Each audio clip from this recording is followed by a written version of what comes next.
3 weeks. That's how long it took for my pool contractor client to completely change the way he got his jobs. Before working with me, all of his jobs came through referrals, which is great until it slows down. And when referrals slow down, the phone stops ringing. So we built a simple lead generation system for this client, and within a few weeks, he has contracts signed and many more sitting in the pipeline ready to go. In this video, I'll show you exactly what we did, what worked, and what did not work, so contractors in the US can just copy paste the formula and start getting jobs. Most contractors think they have a lead problem. They don't.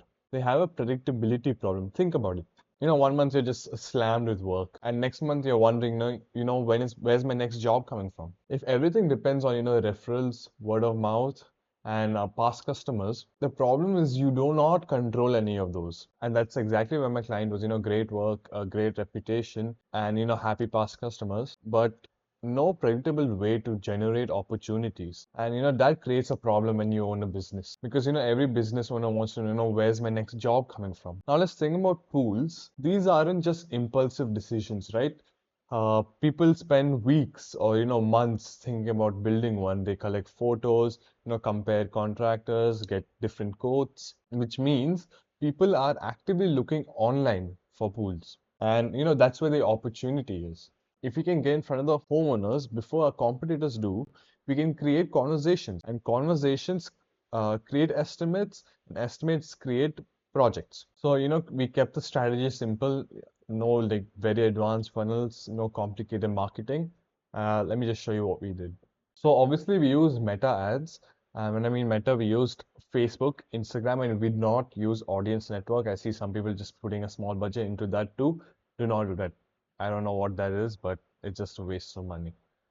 So when it comes to Facebook ad strategy, first thing we think about is how much money do we need to allocate for this? And the minimum you should be spending is $50 a day. You can't expect to make 100 grand spending, $15 or $20 a day. Okay, you got to spend thousands in a month or so. Let me just show you. These are expected volume with budget tiers. $50 a day, you can expect 1 to 2 leads. $75 a day, you can expect 2 to 3 leads. And $100 a day, you can expect 3 to 4 leads. How this works is, say, with $50 a day, you're getting 1 lead per day. If you were to spend $500, that's 10x, you can expect 10x the leads. So 10 leads a day. That's exactly how it works, okay? Higher budget is always better, but $50 a day, that's what we're doing for our client, and we made him over 100,000. Next is ad strategies, okay? There's something called as ABO and there's something called as CBO. Basically, ad set budget optimization and campaign budget optimization. That's if you have ran ads before, you'd know that you can either allocate the budget via the campaign, where the campaign will split all the budget through the ad sets, or you can create an ad set and put ad set budget and run multiple ads, and the ad set will decide which ads the budget should go to. I'm being completely honest here. If you have $50 a day budget, run one campaign, run one ad set, and run one ad only. Now, if let's say you have more budget, 75 bucks, run one campaign, run one ad set, run 2 ads. Now, if you have more than that, more ads inside the one ad set. That's the strategy I'm using, which is ABO, ad set budget.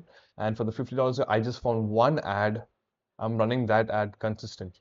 Now, what exactly do you need to put in this ad to attract good quality and good quantity leads? So first is in headline. That's when they see, near the learn more click button, when they apply for the ad, they see the headline. That's the first thing they see when they go near the button. So I would put an offer there. Now, what all offers can you run as a pool builder? These are what most people do is either $5,000 or $10,000 off, free water heater, free designs, free pool lighting, free maintenance for the first 6 months. And even if you don't do this, you can just get a free estimate, get a free consultation. That's enough. Okay. Now, when it comes to primary text, I see a lot of people just putting some AI slop in that. At least, if you're doing that, use it properly. Don't make it look like you've used ChatGPT and made it very generic. So what I would do is I would just prompt, let's say you're a client or you're a pool builder in Texas.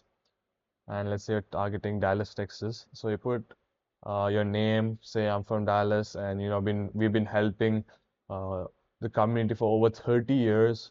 We're running this offer, and we're looking for 3 projects every month. Obviously, you can't take a lot, so I would put those and then put in the chat GPT and say, make it sound feel local so you can gain trust and put in the offer so people can see, oh, there's an offer, and then create urgency saying there's only 3 more pool bills or 5 consultation slots left. You got to create urgency too. Next is an ad creative. This is the main thing. So, what do you put on your ad?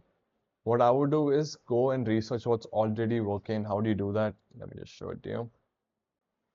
I would just go to pool. Let's say you're from Dallas, Texas, so pool builder Dallas.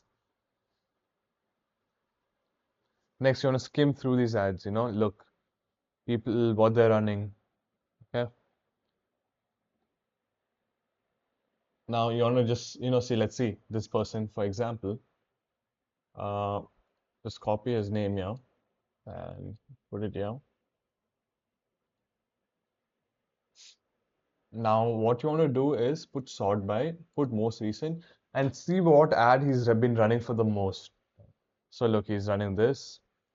Then you want to click on this, not that, sorry. You want to click see ad detail. Now see what he's doing. He's running it everywhere. What is this? He's doing contractors. Claim your upgrade today. Not a great ad, but he's running urgency. Look, he's running urgency. He has an offer going on, but it's not the best thing. Could be doing better, but it's working for him. It's working for him. So that's how you actually, create an ad. And what I would want to do is in that ad set, in the creative, so there are basically 3 parts. One is a local call out. So it should be Dallas homeowners written on the top. Such that, when people are scrolling, they see, okay, these people have called me out, Dallas homeowners. That's me. And they'll see that. Okay. Next one, what you want to have is a clear CTA. Get a free estimate. Okay. Get a free consultation, book a free estimate, book a free consultation. Make sure you do that. Okay. And the third thing is make sure you add a pricing to it. Okay. And what I mean pricing is pools starting from 60K, 70K, 80K, whatever it is with yours. Do that. Either you put it on the ad creative, which I recommend, or you can put in the headline. Why do you need to do this? Is to filter out the bad leads so you can get people with the proper budget. Okay. Next is how do we acquire these leads? For that, I use instant forms. And with instant forms, see, you can either get the best qualities or you can get the very bad quality ones. Okay. Now, how do you get the best qualities? When you put so many qualifying questions, budget, time, and homeowner property survey, so many other things, then you'll get so less leads, but you'll get such a good quality lead. And that's obviously, I would recommend that. And let's say you don't put any question, you just put, phone number, email, you'll get a bunch of leads and you don't know like which is the good one. You got to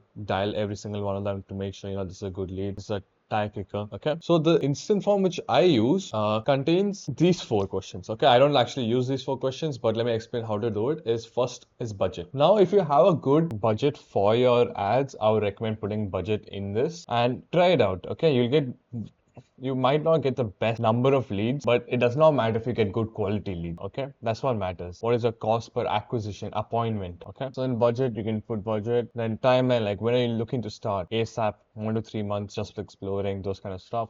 Are you the homeowner? Yes or no? Property survey. So if you have big budget, I would just put these 4 and just notice after 4-5 days, are you not getting the amount of leads you are expecting? Remove budget. Then if you're not getting again, remove property survey, keep this 2. But obviously at least keep 1 question so you don't get, unless you have a very good funnel. Now after instant form is a proper follow-up system. Now it does not matter how good your ad is or how good your instant form is, if you do not have a proper system to follow up with the leads, they're gone. The first 5 minutes or first 15 minutes is the best time to contact your leads. So you should set up an automation either to SMS them, email them, or call them. You can either do this with Go High Level or NA10. I've made a video on NA10 how to do it. And Go High Level, if you have money, it's the best thing to do. There's plans for $97 a month, $297 a month. I would generally recommend the Go High Level, and I'll make a video on that soon too. So make sure you have a proper follow-up system to call them just when they fill the form, and if they don't pick up or reply, follow up with them consistently until they say no. or I've tried a long time. Within the first few weeks, something interesting happened. The pipeline started filling, more conversation, more opportunities, and more projects. And eventually, we had so many, leads waiting in the pipeline, appointments, quotes being sent out, contracts being signed. Now, here's something that's important. It wasn't just the ads or the forms or the technology. It was consistently. You got to keep running ads even when you see it's not working. You got to let it run at least the first 7 days. You got to leave it alone. You might see your money going through, but it's okay. It's Meta needs to learn now with this new AI update. It needs to learn who your target audience is and all that kind of stuff. Okay. The biggest mistake contractors do is entirely rely on referrals. Referrals are amazing. They're the best kind of leads you can get because there's so much trust and the closing rates is so high. But you don't have control, when they're going to happen. You don't know how many would happen, and you definitely don't have control, when they stop. The businesses that grow properly in the top businesses in 2026 have referrals, but they also have a lead acquisition system in place for them, like the one I just said. Systems that generate conversations, systems that generate opportunities, and so you're not only relying on one source of leads. Now, if you're a contractor or a home service business based in the US and you're looking for a service like this, there's a link in the description. You can book a call. I would take a look at your business and see if it made sense for your market. And also, everyone who ever found this, valuable, I would appreciate, like and subscribe because I've got a lot of content coming through. Yeah. Okay. That's all for now. Thank you for watching and see you in the next one.